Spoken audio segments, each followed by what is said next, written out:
Hello guys, कैसे हो? कैसे होंगे? सभी बढ़िया होंगे, मेरी तरफ से सभी अच्छे होंगे। तो मैं सबको एक बताती हूँ भाई, किसी को अच्छा लगे या बुरा लगे तो सॉरी बुरे के लिए, और अच्छा लगे तो कमेंट में लाइक करना और कमेंट करना, ठीक है? और लिख के मेरे कमेंट में भेजना।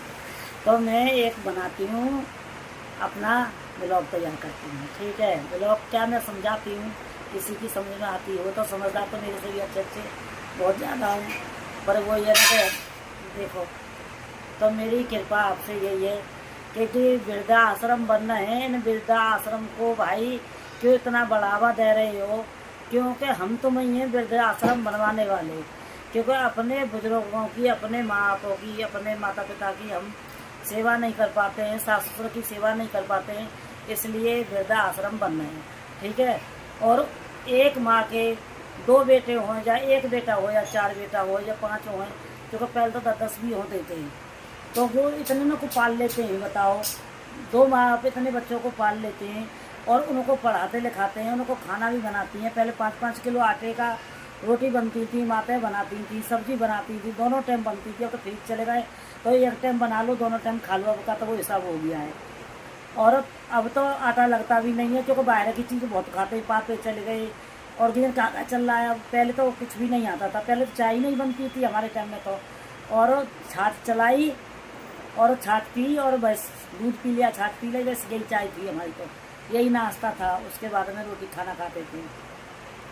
तो मेरी कहने का मतलब ये है कि भाई, तुमको माता पिता ने इतना ला दिया, पढ़ाया लिखाया, बड़ा करा, नौकरी लगाई, और फिर तुम्हारे लिए सुंदर सी एक लड़की देखी, उसकी शादी करी आपके साथ, तो आप उसके प्यार में उन माता पिता को क्यों भूल जाते हो? उनकी अच्छाई क्यों भूल जाते हो भाई?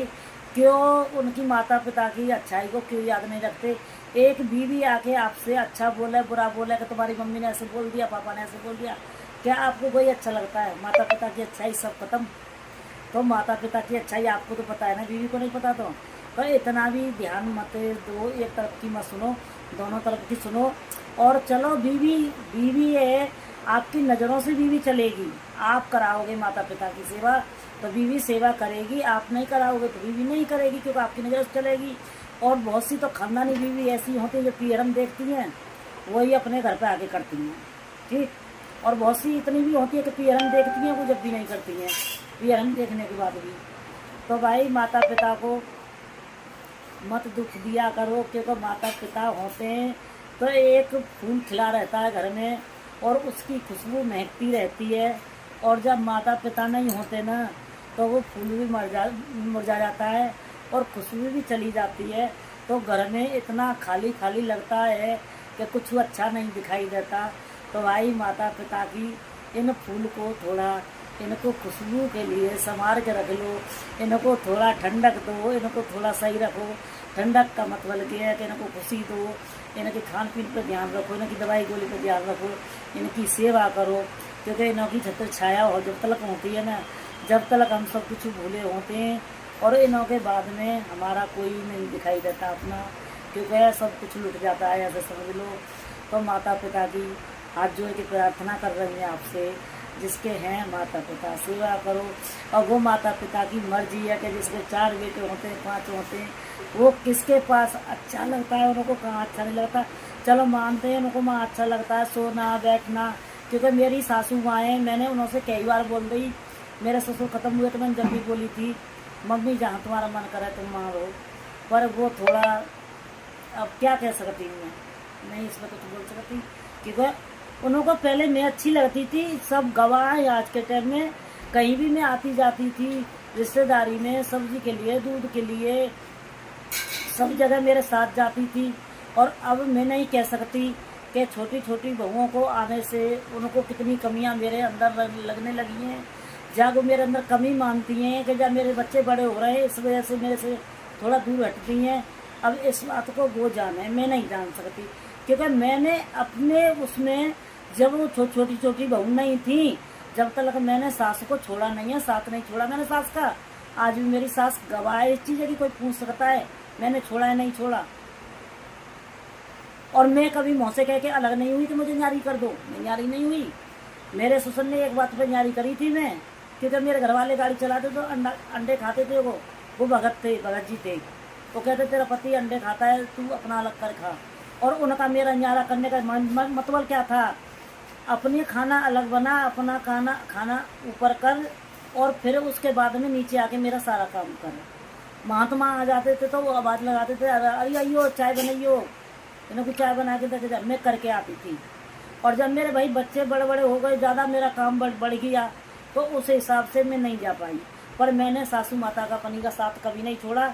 यह इसमें मेरी सासू माता गवाही दे सकती हैं इस बात की, मैंने साथ छोड़ा कि नहीं छोड़ा, वो भी मौजूद है। ससुर मेरे नहीं है। अब भैया उनकी 3 बहू आ गई, तो इसमें जब 4 हम हो गए, तो इसमें मैं कह नहीं सकती कि उनका किसमें पिरान है। उनके पिरान एक मेरा देवर विकलाम है, तो देखो इसमें मैं ऐतराज़ नहीं उठाती, क्योंकि भाई उसको भगवान ने कमी दे रखी है, तो कोई बात नहीं, उसको वो कर रही है, मेरे को कोई ऐतराज़ नहीं है इस चीज़ का। पर मेरे को ऐतराज़ एक चीज़ का है, क्योंकि वो देवर ने थोड़ा सा मेरे संग में थोड़ा सा कुछ गलती करके बैठी है, वो उस चीज़ से, हाँ मेरे से बोल के, या मेरे पति से बोल के नहीं है ना, वो मेरे से मांग के ना मैं सारा दे देती। और मेरे को भगवान की दुआ से जैसी चीज़ें कमी नहीं है, सब चीज़ों की मौज है। और मैंने अपने देवर बहुत छोटे देखे थे, बच्चे जैसे मैं मानती हूँ उनको, मैं देवर मानती नहीं हूँ पहली नज़र से, क्योंकि मेरा व्यवहार देवर भाभी का नहीं है उनके साथ में। मैंने बच्चे जैसे देखे थे, खुद नहलाती थी, और जो चारपाई होती थी ना प्लास्टिक की, उनकी प्लास्टिक निकाल के नहीं है, और कपड़े धोने वाले साबुन से खुद नहलाती थी मैं अपने देवरों को। बाहर नल लग रहा था, वे ससुर ने नल लगवा रखा था, और मेरी नंद गवाए इस चीज़ की।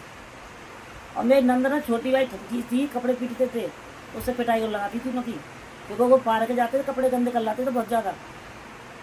कोई बात नहीं, बच्चे ही मेरे देवर नहीं है, मैंने बच्चे समझा उनको, जब भी थे और अब भी हैं, बुढ़े हो जाएंगे जब भी, मेरे लिए बच्चे ही होंगे। प्यार भी बहुत करती हैं तो देवरों से, दिखावा नहीं करती मैं। थोड़ी वही ना नाराज़गी सी चल रही है मेरी। और फिर थोड़ा अब उम्र के हिसाब से, बच्चों के हिसाब से फ़र्क पड़ता है, क्योंकि पहले बच्चे वो थे, अब अपने बच्चे हो गए बड़े बड़े, तो फ़र्क तो पड़ता ही है, समझते हो। और नहीं यहीं ऊपर रहते थे मेरे पास ज़्यादा, अब यहीं करती हूँ, अपना ब्लॉग खत्म। मैंने आज भाई इसी बात पर कराया कि बड़े बूढ़ों की सेवा करो, वृद्धाश्रम बंद करो, वृद्धाश्रम बंद करो, बड़े बूढ़ों की सेवा करो। वृद्धाश्रम के लिए मत सोचो कि हमारे बड़े बूढ़े माता जाए, क्योंकि हमको इतना बड़ा कराए, इसी चीज़ के लिए कराए, हमको पाल पोस से कितना बड़ा करा, इस लायक बनाया। माँ बापों की बहुत बड़ी छत्र छाया होती है, बेवकूफ़ होते हैं जो माँ बापों को छोड़ जाते हैं वृद्धाश्रम में, बदतमीज बहू होती हैं जो छुड़वा देती हैं, संस्कारी बहू नहीं छुड़वाएगी कभी भी। अरे 2 रोटी अपने बच्चों के लिए बन रही है, 10 रोटी सीख रही हैं, 2 रोटी फालतू से जानी घाटा आ रहा है क्या? मशीन चल रही है ऐसी ऐसी महारानी है कपड़े धोने की, अगर अपने कपड़े धुल रहे हैं तो बड़े बूढ़े के कपड़े धुल जाएंगे, तो उसमें क्या हो रहा है, हाथ घिस गया? पर बचती है ना करने से, बचना नहीं चाहिए। अपने बड़े बूढ़ों को फूल समझ के नहीं है, खिलाते रहो और खुशबू लेते रहो उनकी खुशबू जब चली जाएगी ना बेटा, जब पता लगेगा सबको, ठीक।